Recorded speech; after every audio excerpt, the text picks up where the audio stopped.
starter motor's not working. I think the starter.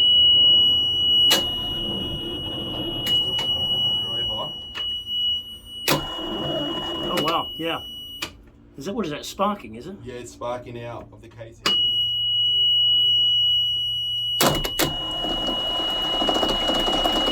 Yeah, stop. Okay, well that was a pretty quick diagnosis. So back again after a bit of a hiatus. Lots of things going on at the moment, so not getting down to Pearl as often as I like. Lots on work, etc. But I'm here. So we're going to fit the new starter motor today, and I'll show you in a minute what I've got, what I've bought as a replacement. Quite surprising, the difference between sort of modern starters and the big old lump that I pulled off before. So we'll just go through that now. Just going to check some of the wiring. There might be a few things I need to change.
Why is there a loose nut on there?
one starter motor removed.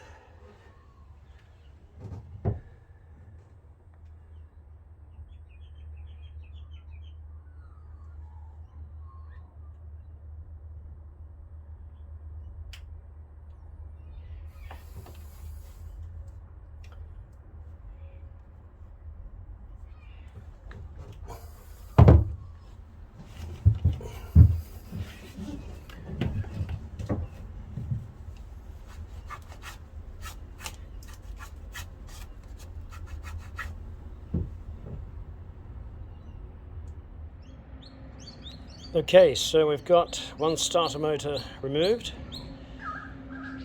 and the question of fixing it, refurbishing it, it's not an option. I'm just going to replace it. I mean, one thing here which I think, I don't know if you can make it out, but look at the condition of those teeth on the gear. You know, if something else hadn't happened to it, that would have failed at some point soon anyway. Either one of the teeth would just shear right off, or it just wouldn't engage properly. A lot of years of wear and tear in there, so she's got to go. Tell you what, as far as starter motors go, she's pretty solid, pretty substantial. So,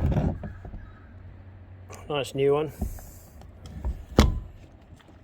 And at the same time, I'll replace the alternator as well. Well, yeah, one thing at a time. Okay. Next step is to put the new starter motor in. Okay, so it's taken a while. I've sourced a new starter, and I haven't unboxed it yet. Well, just taking the lid off. But my immediate concern is that it's a lot lighter, which may not be an issue because obviously, you know, more modern technology.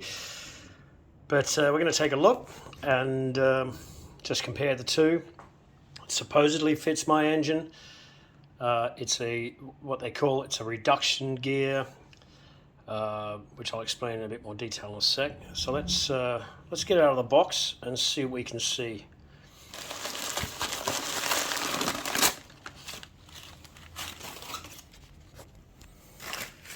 Alright, well obviously without even taking it out of the bubble wrap, the first thing is it's incredibly small in comparison. Again, that doesn't necessarily mean it's an issue.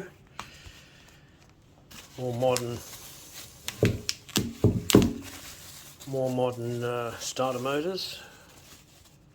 Wow, okay. So a big difference. So there's a couple of points to note.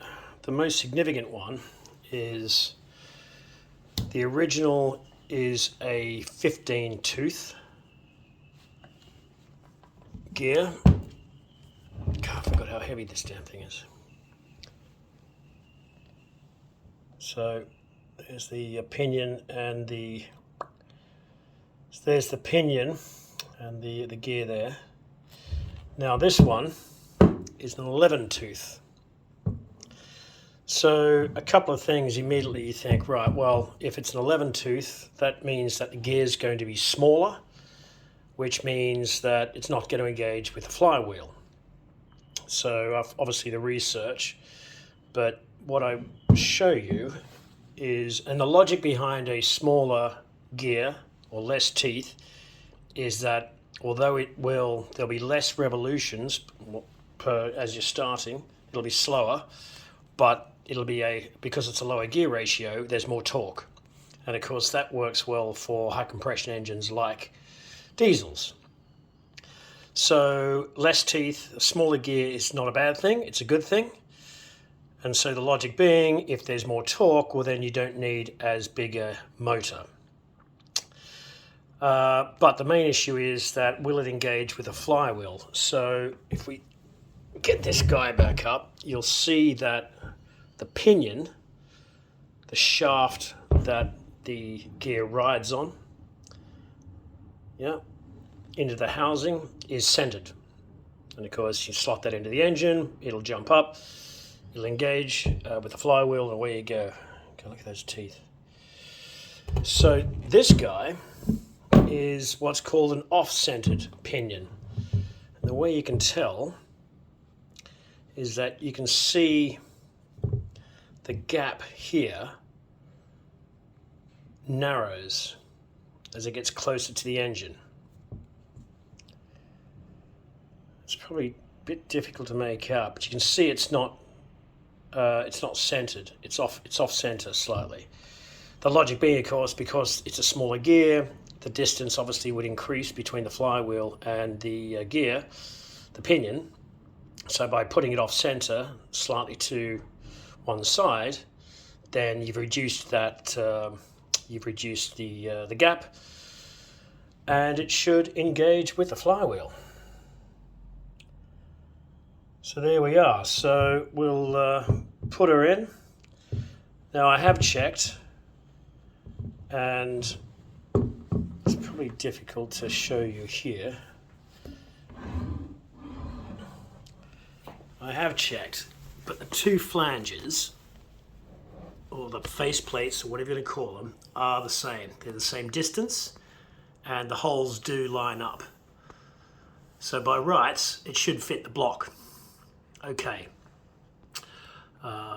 So we'll just have to wait and see.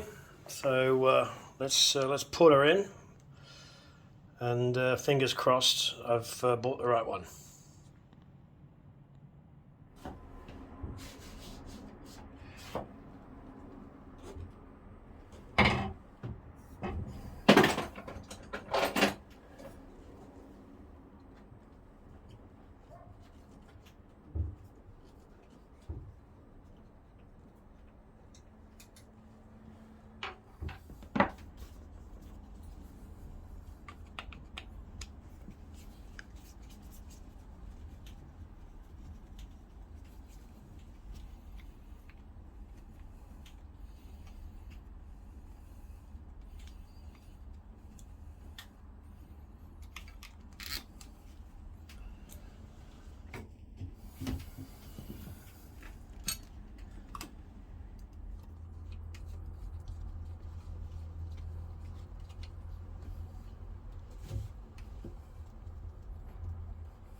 So as I showed you before, this is the new guy, new starter, considerably smaller than the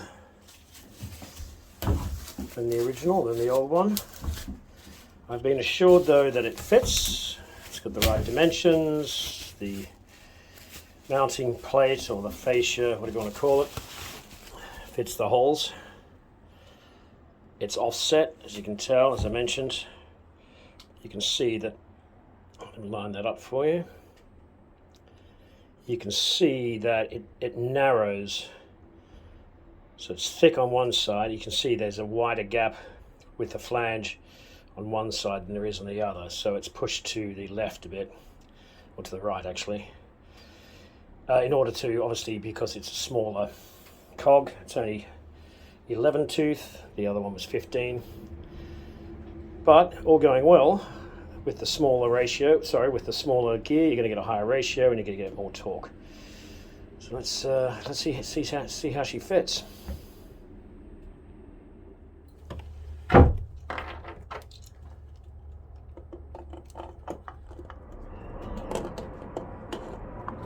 Well, so far so good.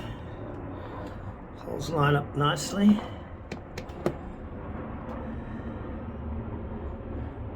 That nut.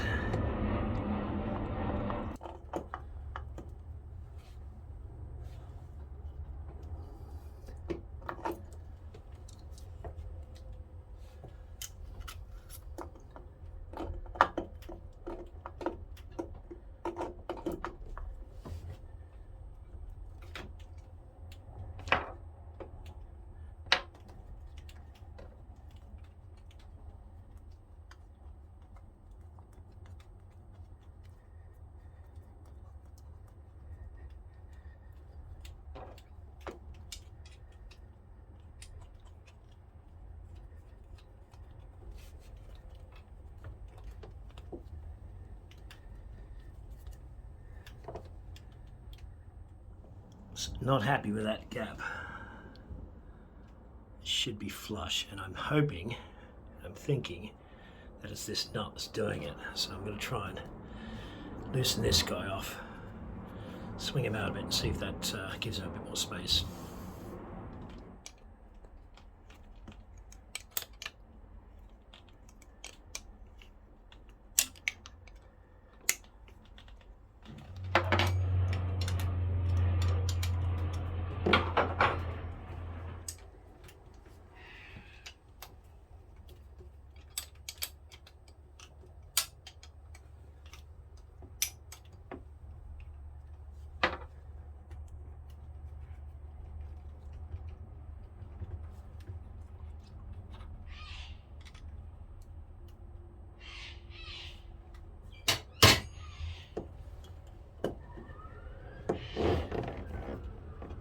It's closed it up a little bit. I think that's as best it's going to get. Keeping in mind this is cast iron, it's probably warped a bit over the years. Bracket fits quite nicely back there. What does it? Yeah, I can make that work.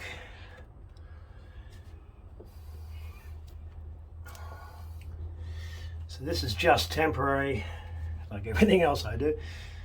I'll get some stainless spring washers on there to help with vibration, but I don't have them at the moment. So I might actually check. I might have some. Let's tighten it up.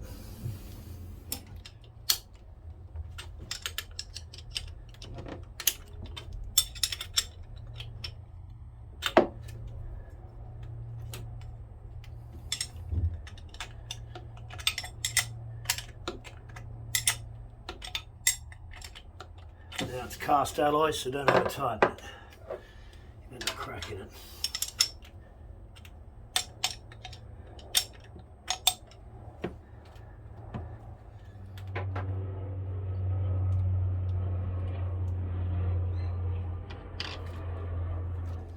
That's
alrighty.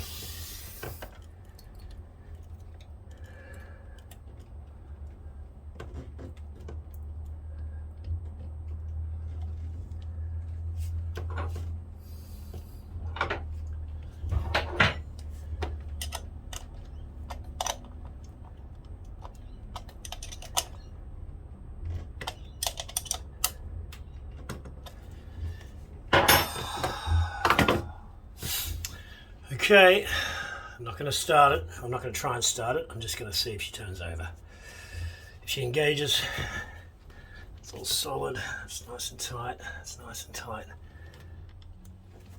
Let's see what happens.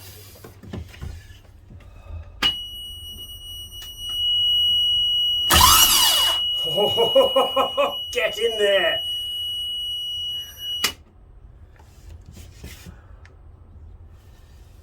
Let's do that one more time.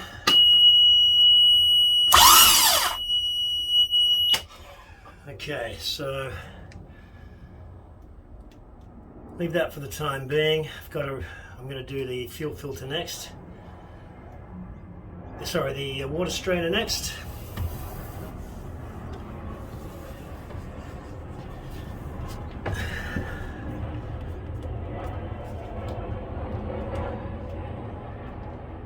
and then see if check the fuel, check the oil, etc., and then see if we can't get it started.